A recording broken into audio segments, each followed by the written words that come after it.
Il est 8h30. Notre équipe termine de fixer une balise GPS sur une bouteille en plastique afin de la suivre pendant toutes les étapes de tri et de recyclage. La balise est fixée sur la bouteille en plastique. Elle est ensuite déposée dans le bac de tri. Les rippers récupèrent les emballages triés et embarquent notre bouteille. Ils poursuivent leur tournée. Une fois leur collecte terminée, ils se dirigent vers le centre de tri, à 15 km de là. Grâce à notre balise, nous la suivons à la trace. Le camion arrive dans le centre de tri. Les emballages collectés sont pesés, puis déchargés. Ils vont être séparés par matériaux au cours de différentes étapes.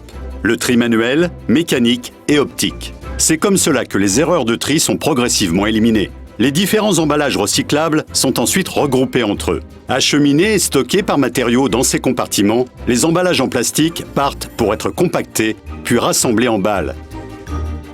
L'étape de tri est terminée. Direction l'usine de recyclage du plastique.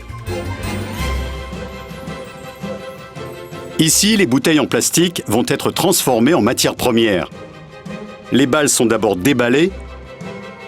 Ensuite, les bouteilles sont triées par type de plastique, prélavées et broyées en paillettes.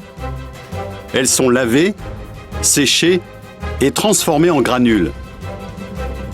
À partir de ces granules, les préformes sont créées. Ce sont les embryons de futures bouteilles. Direction l'usine d'embouteillage à 5 km de là. Les préformes sont désinfectées et lavées. Maintenant stérilisées, elles sont chauffées et soufflées pour former de nouvelles bouteilles qui sont remplies, bouchées et étiquetées.